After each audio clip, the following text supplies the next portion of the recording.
Hello, everyone, and welcome back to Lizzie's Wealth Wisdoms.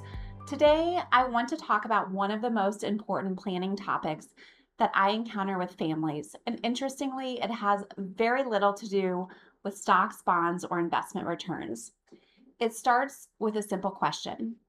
If something happened to you tomorrow, would your spouse know what to do?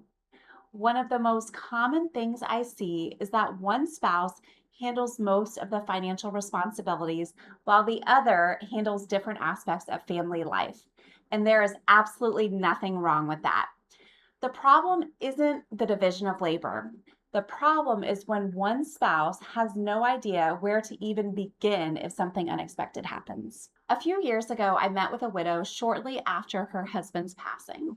He managed every financial detail of their lives: investments, taxes, online accounts, passwords, spreadsheets.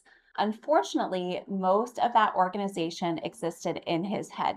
His wife didn't know where all of their accounts were held. She wasn't sure how the bills were being paid.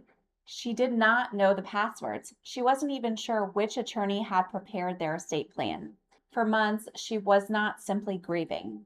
She was grieving while simultaneously trying to become the CFO of her family's life overnight. No one should have to carry that burden. What I've learned over the years is that knowing where your estate planning documents are only solves part of the problem.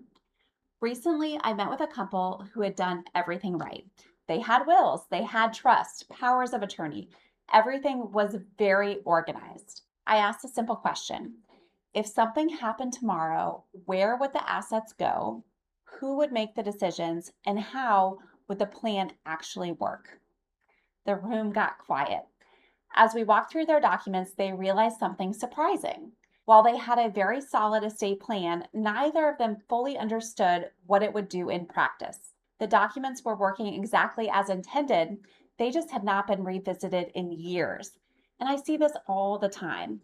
Families create estate plans, then life happens. Businesses grow, investment portfolios appreciate, real estate values increase, children become adults, and grandchildren enter the picture. The plan may still be legally sound, but the outcome may be very different from what the family expects today. Estate planning isn't just about signing documents, it's about understanding how those documents would work if they were activated tomorrow. Financial planning is not really about preparing for the expected, it's about preparing for the unexpected. The goal isn't for both spouses to become investment experts. The goal is confidence. Confidence that your spouse knows where things are. Confidence that they know who to call. Confidence that they understand how their estate plan works. Confidence that they won't have to figure out everything alone during one of the most difficult seasons of their life. So today, I encourage every family listening to ask 4 simple questions. First, if your spouse were unavailable tomorrow, would you know where all of your assets are held? Second, do you know who to call first? Your financial advisor, your attorney, your CPA, your insurance professional? Third, do you know where your estate planning documents are located? And fourth, and most importantly, do you understand what would actually happen to your assets under those documents if they were activated tomorrow? If the answer to any of these questions is I'm not sure, that's okay, but don't wait for a crisis to find out those answers. One of the greatest gifts that you can give your spouse is not a larger portfolio, it's clarity, it's preparation, it's confidence. Because good financial planning is not just about growing wealth, it is about caring for the people that we love most. Until next time, this is Lizzie's Wealth Wisdoms.